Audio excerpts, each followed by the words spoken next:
Fala comigo, galerinha! E vamos para a nossa última aula sobre propriedades periódicas. Na aula de hoje eu vou falar sobre volume atômico, densidade, temperatura de fusão e ebulição e reatividade química.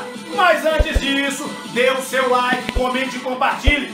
Se inscreva no canal e ative o sininho, galera! Toca a vinheta! Curso de Química com o professor Fernando Mota. É química pura! Fala comigo, galerinha! E vamos para a nossa última aula de tabela periódica. Últimos assuntos de propriedades periódicas. Vambora! Tem que começar bem assim, ó. Vambora! Energia! Ai, galera! Chegamos aí à nossa última aula de propriedades periódicas. Se você perdeu muitas aulas, vai lá atrás e reassiste as aulas. Se ficaram dúvidas, revise as aulas, revise as matérias. Não deixe de revisar também os conteúdos que ficaram lá para trás. Matéria e energia já está lá para trás, mas tem que revisar os principais assuntos, aquilo que vocês tiveram mais dificuldade, para que eu tenha memória de longo prazo. É preciso um processo de repetição. Só existem dois jeitos de a gente criar memórias: efeitos bioquímicos de alto impacto, né, que vai gerar aquelas emoções, ou processo de repetição. E aí aqui a gente faz o quê? Repetição, e põe uma musiquinha, dá um sorriso, brinca um pouquinho, para gerar também o quê? Emoções, para facilitar o nosso aprendizado. Perfeito? Então vamos lá, galera. Últimas propriedades. Veja bem, todas as propriedades periódicas que eu já falei, vocês precisam compreender muito bem como que variam aquelas propriedades. E lembrem-se, o referencial nosso era sempre quem? O raio atômico. Observe que tudo ali, ó, girava em torno do raio. Essas propriedades aqui, elas não caem tanto não, beleza? E também não tem muita, às vezes não tem muita explicação, muita lógica não. Varia demais, tá? Na tabela periódica esses casos aqui. Mas veja bem, vamos embora. Volume atômico. O que é volume atômico? Volume atômico não é o volume de um átomo. Não é o volume de um átomo. Não é o volume de um átomo. Não é. É o volume de quê, então? É o volume de 1 mol de átomos. E isso equivale a quantos átomos? 6,02 vezes 10 a 23 átomos.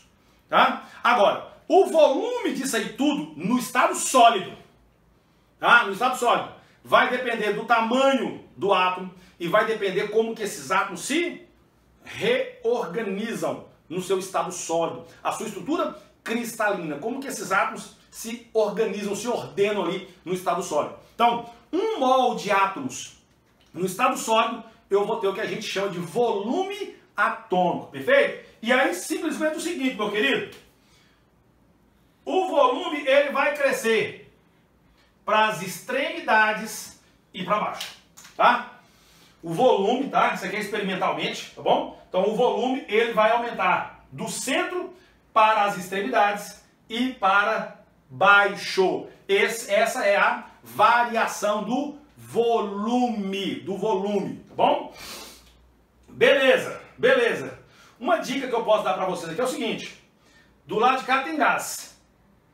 E lembra do hidrogênio que está aqui, que também é gasoso, tá? Isso é só ideia para você poder lembrar, tá bom? Então o volume vai crescer para lá, que tem o gás de hidrogênio, e para cá que tem os outros gases. E para baixo, galera, é o povo de maior raio. É o povo de maior raio, tá bom? Então o pensamento para facilitar é esse aí, beleza? Não tem muitas explicações não.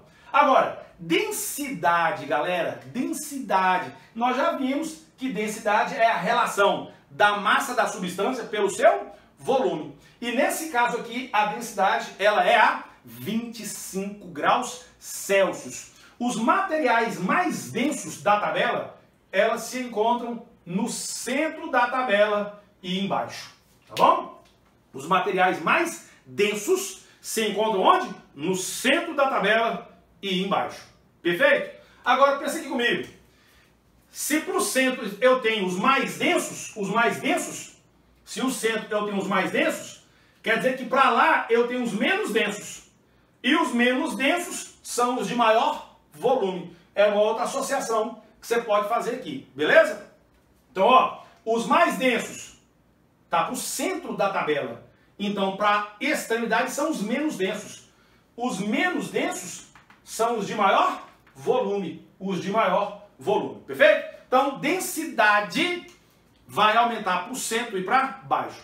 Detalhe importante, eu estou falando aqui de propriedades físicas de substâncias simples.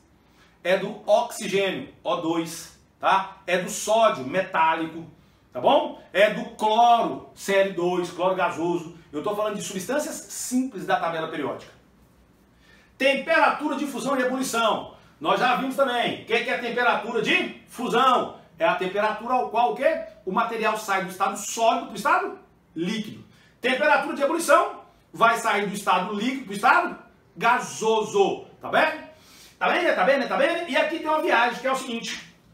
Os elementos de maior temperatura de fusão e de ebulição são justamente os mais densos. Os mais densos, né? Os mais compactados vai ter maior dificuldade para fundir e ebulir. Então, a temperatura de fusão e de ebulição, ela cresce para o centro e para baixo. Só que aqui tem uma exceção. Família 1A e família 2A, a tendência é a temperatura de fusão e ebulição aumentar para cima. Beleza? Então, ó, de novo. Temperatura de fusão e ebulição aumenta para o centro e para baixo. Só que na família 1A e 2A aumenta para cima. Isso é uma tendência. Gente, propriedades periódicas na tabela periódica não é absoluta, não. É cheio de falha. É cheio de falha. Isso aqui é simplesmente uma tendência. Como assim, Mota, é cheio de falha? Quer ver?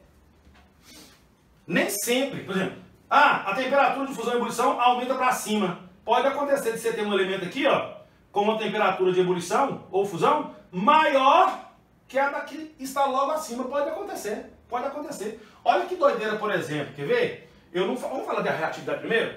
Vamos falar aqui logo, vamos matar isso aqui logo, que eu quero falar um pouquinho sobre afinidade eletrônica, tá? Eletroafinidade. Vou te mostrar os buracos, os erros, né, que tem. Erros assim, né? Isso aqui é um contexto genérico, tá bom? Mas tem as suas particularidades.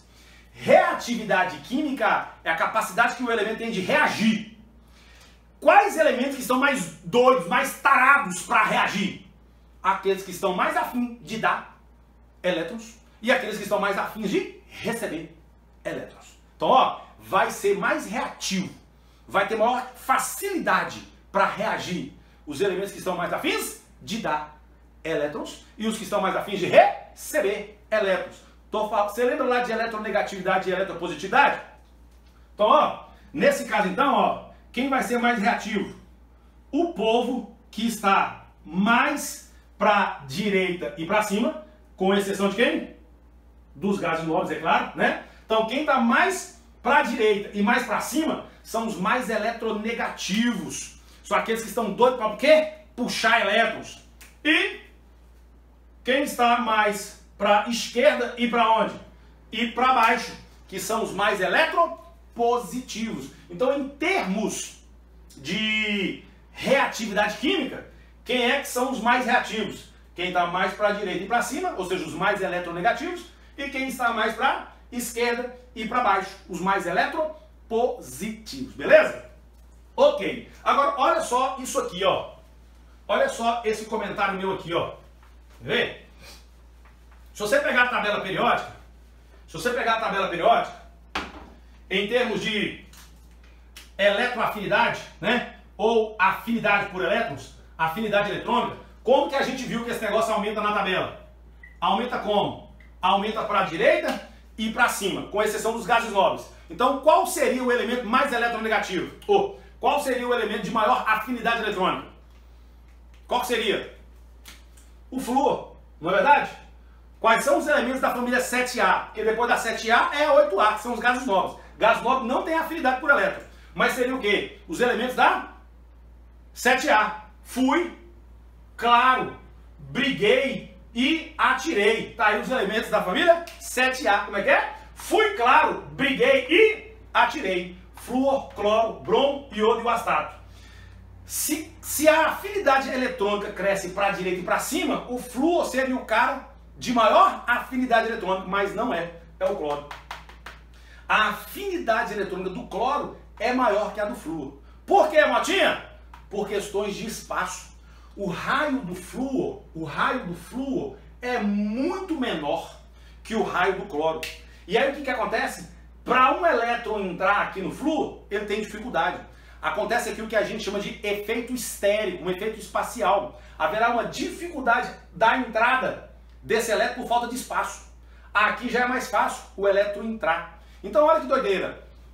Eu já vi acontecer isso em provas. Prova pedir para marcar a alternativa, né, que tinha um elemento com maior afinidade eletrônica e deram a resposta do flúor. Tá errado. É o cloro. Então tá vendo que tem furos na tabela periódica, beleza? Isso vai acontecer também com vários outros elementos. Por exemplo, a eletronegatividade. Eletronegatividade. Vai ter furos também, Agora, eletronegatividade, o que vocês têm que saber mesmo, é isso aqui, ó. Vai precisar, e vamos usar muito isso aqui, ó, lá em ligações químicas. Qual que é a ordem, tá, dos elementos mais eletronegativos, que a gente vai estar sempre falando deles lá em ligações químicas? São esses aqui, ó. Ordem de eletronegatividade. Fui ontem no clube, briguei e saí correndo pro hospital. Olha lá.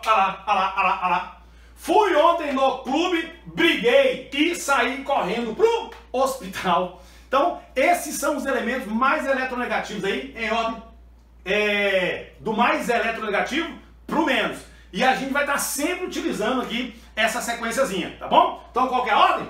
Fui ontem no clube, briguei e saí correndo pro hospital. Flúor, oxigênio, nitrogênio, cloro, bromo, iodo, enxofre, carbono, fósforo e hidrogênio.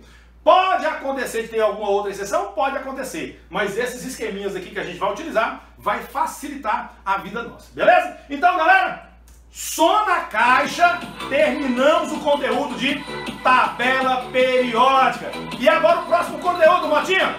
Ligações químicas, que é conteúdo pra caramba. Beijo no coração, energia. Curso de Química com o professor Fernando Mota. O curso completo que te prepara para qualquer desafio.